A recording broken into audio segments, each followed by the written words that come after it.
अऊज़ुबिल्लाहिमिनश्शैतानिर्रजीम बिस्मिल्लाहिर्रहमानिर्रहीम। अस्सलाम वालेकुम दोस्तों, मैं हूं मोहसिन रज़ा और आप लोग देख रहे हैं virtual student support services YouTube channel. दोस्तों, मैंने दो नए चैनल शुरू किए हैं जिसमें एक टीचर्स ऑनलाइन है और दूसरा की टू सक्सेस है। दोस्तों, टीचर्स ऑनलाइन को बनाने का मकसद ये है कि आपके जो मुश्किल सब्जेक्ट हैं उनमें भी आपकी रहनुमाई की जाए। तो इस हवाले से मैंने कोई आपके 15 मुश्किल सब्जेक्ट को लेकर उसके अपने लेक्चर रिकॉर्ड करके मैंने टीचर्स ऑनलाइन पे रखे हैं। तो आप टीचर्स ऑनलाइन को ज़रूर विज़िट करें और वहाँ पे जो लेक्चर्स अवेलेबल हैं आप उससे ज़रूर फ़ायदा उठाएं। इसके बाद दोस्तों, अगला जो चैनल की टू सक्सेस है, इसको बनाने का मकसद ये है कि मैं आप लोगों को आपके एग्ज़ाम की तैयारी में भी आप लोगों की मदद कर सकूं। इस मकसद के लिए दोस्तों मैंने जो है आपकी एग्ज़ाम की तैयारी के लिए बहुत कम मुद्दत की जो है वीडियो बना के आप लोगों के लिए रखी है और आप बहुत कम वक्त के अंदर जो है बहुत अच्छी तैयारी वहां से कर सकते हैं। इन दोनों चैनल्स के जो URL हैं दोस्तों वो स्क्रीन के ऊपर भी आप लोगों को नज़र आ रहे हैं। इसके अलावा जो है मैंने इस वीडियो के डिस्क्रिप्शन में भी ऐड कर दिए हैं, तो आप बड़ी आसानी के साथ इन चैनल पर जाके इस पे जो कंटेंट अवेलेबल है उससे फ़ायदा उठा सकते हैं। दोस्तों, आज की जो मेरी वीडियो है वो MTH 302 business mathematics and statistic की जो हमारी असाइनमेंट नंबर 2 आई हुई है उस हवाले से है। तो चलिए हम लोग इस असाइनमेंट की रिक्वायरमेंट्स को देख लेते हैं। दोस्तों, इस असाइनमेंट के अंदर हमें दो क्वेश्चन दिए गए हैं, दोनों आप लोगों को स्क्रीन के ऊपर नज़र आ रहे हैं। The marks obtained by 30 student in a subject are given below। 30 student ने जो मार्क्स ऑब्टेन किए हैं वो हमें स्क्रीन के ऊपर नज़र आ रहे हैं, जिसमें 15, 20, 21, 22, 35, 40, 45, 16, 31, 22, 26, 29, 18, 41, 49, 43, 48, 23, 28, 32, 36, 38, 24, 29, 30, 46, 42, 44, 25 और 50 हैं। दोस्तों, हमने क्या करना है, arrange the data into the 8 classes. हमने इसको 8 क्लासेस के अंदर अरेंज करना है। ये हमारे पास अनग्रुप डेटा है, हमने ग्रुप डेटा के अंदर इसको अरेंज करना है विद इक्वल क्लास इंटरवल, और उसकी क्लास का जो इंटरवल होगा वो इक्वल होना चाहिए। And then find the mean of this group data, और फिर हमने उस ग्रुप डेटा का मीन फाइंड करना है। इसके बाद हमारा क्वेश्चन नंबर 2 है। क्वेश्चन नंबर 2 के अंदर हमने क्या करना है, find the quartile deviation of the following data. हमने क्वार्टाइल डेविएशन फाइंड करनी है। हमें नीचे डेटा दिया गया है जो कि 10, 25, 11, 19, 10, 29, 15 और 14 और 17 है। इस सारे डेटा का हमने क्वार्टाइल डेविएशन फाइंड करना है। दोस्तों, बढ़ते हैं इसके सॉल्यूशन की तरफ। दोस्तों, सबसे पहले जो मैंने काम किया है वो हमें जो डेटा सारा दिया गया था उसको मैंने अरेंज कर लिया है असेंडिंग ऑर्डर के अंदर। मतलब सबसे पहले छोटी वैल्यू, फिर उससे बड़ी वैल्यू, फिर उससे बड़ी वैल्यू, फिर उससे बड़ी वैल्यू, और जहां पे 2 टाइम कोई अगर वैल्यू आई है तो उसको मैंने सारा अरेंज कर लिया है। इसमें 15, 16, 18, 20, 21, 22, 22, 23, 24, 25, 26, 28, 29, 29, 30, 31, 32, 35, 36, 38, 40, 41, 42, 43, 44, 45, 46, 48, 49 और 50। इस तरीके से आप लोग भी अरेंज कर लेंगे। अब इसके साथ हमें कुछ इंफॉर्मेशन और दी गई थी जो कि है, हमारे पास नंबर ऑफ स्टूडेंट जो है वो 30 हैं।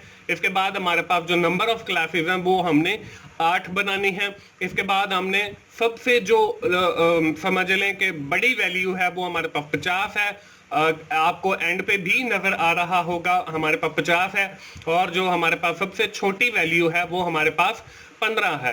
तो ये हमने कुछ इंफॉर्मेशन यहाँ से एक्सपेक्ट कर ली है ताकि हम आगे क्लासेस बनाते हुए हमें आसानी हो। क्लासेस बनाने से पहले हम लोग एक फार्मूला यूज करते हैं क्लास इंटरवल फाइंड करने के लिए कि हमारी जो क्लासेस बनेंगी उनके दरमियान जो इंटरवल है वो कितना होगा। अब उसके लिए हम क्या करते हैं, हम लार्जर वैल्यू को करते हैं, उसमें से माइनस करते हैं स्मॉलर वैल्यू को, और फिर हमारे पास जितनी हमने नंबर ऑफ क्लासेस बनानी हो उसके ऊपर तकसीम करते हैं। अब देखिए, लार्जर वैल्यू हमारे पास 50 है तो हमारे पास 50 माइनस 15 आ गया, और उसके बाद तकसीम 8, क्योंकि हमने 8 क्लासेस बनानी है। तो जब हमने 50 में से 15 को निकाला तो हमारे पास 35 बच गया और तकसीम 8। जब हमने 35 को 8 से तकसीम किया तो हमारे पास जो है 4.375 आ गया। हमने जो है इसको राउंड करके 5 कर लिया है, ताकि हमारा, इसको आप 4 भी कर सकते हो, ठीक है। हमने राउंड करके जो है इसको 5 कर लिया है, ताकि हमारी क्लास का जो इंटरवल है वो इक्वल आए। इसके बाद हम लोग क्लासेस बनाना शुरू करते हैं। यहाँ पे आपको एक टेबल नजर आ रहा है जिसमें serial number, classes, frequency, x, FX, ये सारी चीजें मैं आपको बताता हूँ अभी क्या है, लेकिन फॉर द टाइम बिंग हम लोग अपनी क्लासेस बनाएंगे। तो पहली क्लास जो है वो हमारा जो सबसे छोटा नंबर है 15, वहां से हम स्टार्ट करेंगे और 15 के अंदर हम 5 ऐड करेंगे तो हमारे पास 15, 16, 17, 18, 19, यानी कि 15 से लेके 19 तक हमारे पास 5 हिस्से बनते हैं। तो 15 से 19 तक हमारा एक क्लास बन गई। इसके बाद हमने दूसरी क्लास बनानी है 20 से 24, तो 20, 21, 22, 23, 24, तो ये भी हमारे 5 बन जाते हैं। इसके बाद तीसरी क्लास 25 से 29, तो 25, 26, 27, 28, 29, ये भी हमारी 5 बन जाती हैं। इसके बाद हमारे पास जो है 30 से 34 है, ये भी 5 बनते हैं। इसके बाद पांचवी क्लास जो है 35 से 39 है। छठी क्लास जो है हमारे पास 40 से 44 है। इसके बाद हमारे पास सातवीं जो है वो 45 से 49 है। इसके बाद हमारे पास 50 से 54 है। तो ये हमारी टोटल क्लासेस जो है 8 बन गई। अब इसके बाद हम लोग फ्रीक्वेंसी फाइंड करते हैं कि इनकी फ्रीक्वेंसी कितनी है, यानी कि 15 से लेकर 19 तक हमारे पास कितने इसके अंदर और नंबर आते हैं। तो यहाँ पे देखें, हम जो है अगर मीन का फॉर्मूला लगाते हैं तो हमारे पास जो है वो sigma F x divided by F, यानी कि फ्रीक्वेंसी एफ को रिप्रेजेंट करती है और एक्स जो है वो भी मैं आपको मिड वैल्यू बनती है, वो भी आपको निकालना सिखाता हूं। सबसे पहले जो है हम फ्रीक्वेंसी निकालते हैं। फ्रीक्वेंसी में मैंने आपको बताया 15 से 19 हमने देखने हैं। तो यहाँ पे देखें 15 से लेकर 19 के दरमियान ये 3 आते हैं, 15, 16 और 18 हमारे डेटा के अंदर। तो हम यहाँ पे फ्रीक्वेंसी 3 लिखेंगे। इसके बाद 20 से 24 है, तो 20 से लेकर 24 तक हमने देखना है। ये आपको एक सर्कल भी उसके बाहर नजर आ रहा है। तो 20 से 24 के दरमियान हमारे पास जो फ्रीक्वेंसी आती है वो 6 आती है, क्योंकि इसके 6 नंबर हैं। इसके बाद 25 से 29 है, तो 25 से 29 हमने देखना है। तो ये बॉक्स के अंदर आपको नजर आ रहा है। तो यहाँ पे आपकी फ्रीक्वेंसी 5 आती है। 30 से 34 है, तो ये आपकी फ्रीक्वेंसी 3 बनती है, तो यहाँ पे 3 आ गया। 35 से 39 है, तो ये आपकी फ्रीक्वेंसी 3 बनती है, फिर 3 आ गया। इसके बाद आपके पास 40 से 44 है, तो वो आपकी फ्रीक्वेंसी फिर 5 बनती है, तो यहाँ पे 5 आ गया। इसके बाद 45 से 49 है, तो 45 से 49 जो है आपकी फ्रीक्वेंसी 4 बनती है, तो हमने 4 लिख दिया। इसके बाद 50 से 54 है, तो वो हमारी फ्रीक्वेंसी 1 बनती है, तो हमने यहाँ पे 1 लिख दिया। और जब हमने इन टोटल फ्रीक्वेंसी को जमा किया तो वो भी हमारे पास 30 आती है, और 30 ही हमारे पास नंबर ऑफ स्टूडेंट है। ये जवाब आपका मैच होना चाहिए। उसके बाद है एक्स। अब हम एक्स कैसे फाइंड करते हैं। अब यहाँ पे देखें क्लास के अंदर 15 और 19 है, तो 15 और 19 को जब हमने जमा किया तो ये 34 बनता है। 34 को 2 पे तकसीम करना है, यानी कि आपने मीन निकालना है। तो हमने यहाँ पे 34 को तकसीम किया 2 के साथ, तो 17 आ गया। 20 और 24 है, तो ये 44 बनता है। इसको 2 से तकसीम करेंगे तो 22 आ गया। 25 और 29 को जब हम जमा करेंगे तो ये 54 बनता है, तो ये हमारे पास 27 आ गया। 30 और 34 को जब जमा किया तो ये हमारे पास 64 बनता है, तो ये हमारे पास 32 आ गया। 35 और 39 को जमा करने से ये हमारे पास 74 बनता है, तकसीम 2 करेंगे तो ये हमारे पास 37 आ जाएगा। 40 और 44 को जमा करने से ये हमारे पास 84 बनता है, तो ये 42 आ गया। 45 और 49 को जमा करने से हमारे पास जो है वो टोटल आई थिंक 94 बनता है, तो है हमारे पास 47 आ गया। 50 और 50 को 100 और 104 बन गया, और उसको जब 2 से तकसीम किया तो ये हमारे पास 52 आ गया। अब ये x की वैल्यू आ गई। अब हमने निकालना है एफ एक्स। एफ एक्स का मतलब ये है कि ये आपस में मल्टीप्लाई हो रहा है। तो हमने 17 दिए 51, 22 छिका 132, 27 पंजा 135, 32 दिया 96 और 37 दिया 111, 42 पंजा 210, 47 चौका 188 और 52 एकम 52 आ गया। अब हमने इसका भी सम लेना है, यानी कि हमें जो है फॉर्मूला के अंदर सिग्मा एफ एक्स चाहिए, हमने एफ एक्स निकाला है, तो इसका जब हम सम करेंगे तो ये 975 बनता है। इसी तरह हमने फ्रीक्वेंसी का भी सम ले लिया, तो फ्रीक्वेंसी का जो सम है वो हमारे पास 30 बनता है। तो हमने इसको अपने मीन वाले फॉर्मूला के अंदर पुट करना है कि सिग्मा एफ एक्स यानी कि 975 तकसीम 30।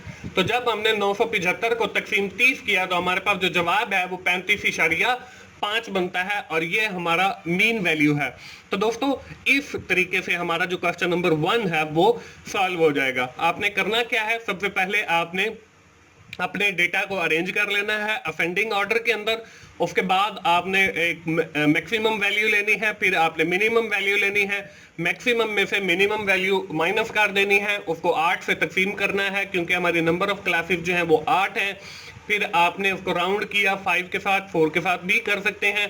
इसके बाद हम लोग क्लासेस लेंगे, जो सबसे कम वैल्यू है वहां से हम शुरू करेंगे, 15 से 19, 20, 24, 25, 29, 30, 34, 35, 39, 40, 44, 45, 49, 50, 54। फिर हमने फ्रीक्वेंसी ली कि उस डेटा के अंदर 15 से 19 तक कितने हैं, 3, 6, 5, 3, 3, 5, 4, 1 हमारे पास फ्रीक्वेंसी आ गई। एक्स हमने लिया कि क्लासेस की दोनों वैल्यूज को जमा किया और उसको 2 पे तकसीम किया, तो 17, 22, 27, 32, 37, 42, 47 और 52 आ गया।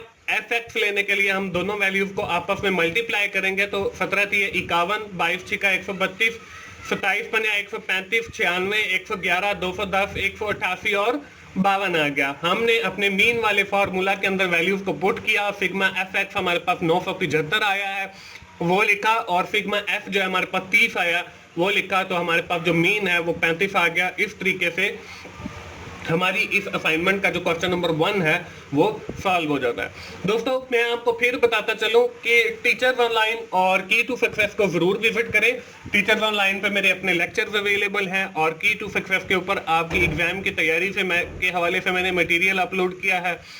दोनों चैनल्स के यूआरएल जो है आप लोगों को इस वीडियो की डिस्क्रिप्शन में मिल जाएंगे, तो आप उन चैनल्स को जरूर विजिट करें।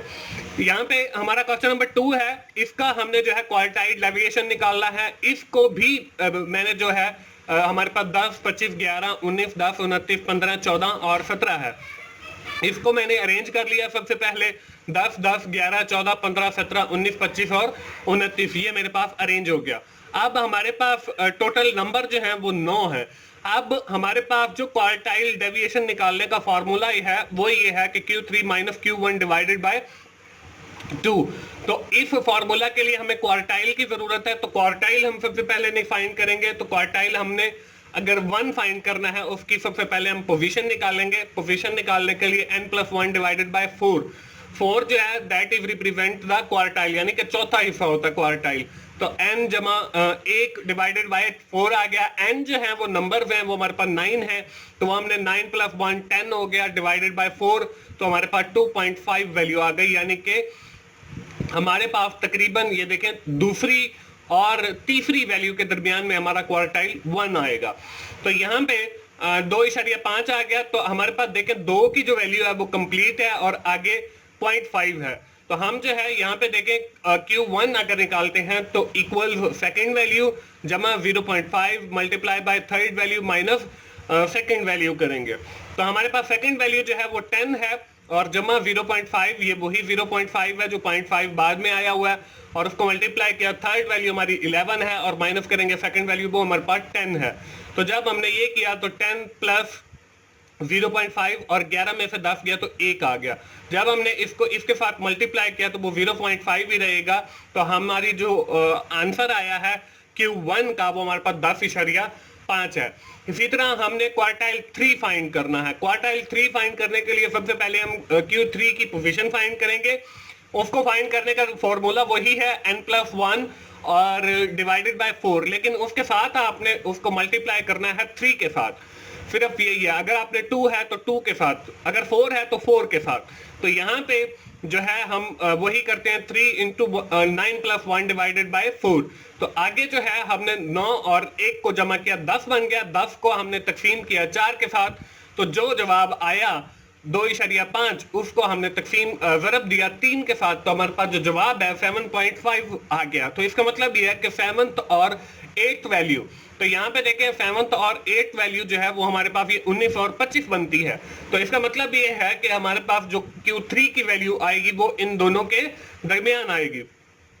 हम Q3 फाइंड करते हैं। Q3 फाइंड करने के लिए 7th वैल्यू प्लस 0.5 ये वाला आ गया, 8th value minus 7th value. तो हमने 7th वैल्यू हमारे पास 19 है जमा 0.5 इंटू 25 माइनस 19, तो यहाँ पे 25 माइनस 19 किया तो 6 आ गया। 6 को हमने 0.5 के साथ जब मल्टीप्लाई करेंगे तो 3.0 आ जाएगा। तो 19 जमा 3 जो है वो हमारे पास 22 बनता है। तो ये हमारे पास Q3 की वैल्यू आ गई। अब हमारे पास जो है Q3 भी आ गया, Q1 भी आ गया, तो हम जो है क्वार्टाइल डेविएशन आसानी के साथ फाइंड कर सकते हैं। तो क्वार्टाइल डेविएशन फाइंड करने का जो फॉर्मूला है वो Q3 minus Q2 divided by 2 है। तो Q3 हमारे पास 22 है माइनस 10.5 जो है वो Q1 है, यहाँ पे Q1 आएगा। तो Q1 है डिवाइडेड बाय 2, तो 22 में से जब हम 10 को निकालेंगे तो 12.5 तकसीम 2 करेंगे तो हमारे पास 5.75 जो है वो क्वार्टाइल डेविएशन का आंसर आ जाएगा। तो इस तरीके से हमारा क्वेश्चन नंबर 2 भी जो है वो सॉल्व हो जाएगा। तो दोस्तों ये थी हमारी assignment MTA 302 mathematics and statistics की। उम्मीद है आप लोगों को आइडिया मिल गया होगा कि आपने असाइनमेंट जो है वो कैसे सॉल्व करनी है। दोस्तों आखिर में मैं फिर आप लोगों को यही कहूँगा कि आप लोग टीचर्स ऑनलाइन को ज़रूर विजिट करें और की टू सक्सेस को भी ज़रूर विजिट करें। अगर आपने अच्छी तैयारी करनी है तो वहाँ पे जो कंटेंट अवेलेबल है आप उससे ज़रूर फ़ायदा उठाएं। दोस्तों मिलते हैं अगली किसी असाइनमेंट सोल्यूशन के साथ या GDB सोल्यूशन के साथ। उस वक्त तक के लिए अल्लाह हाफिज़।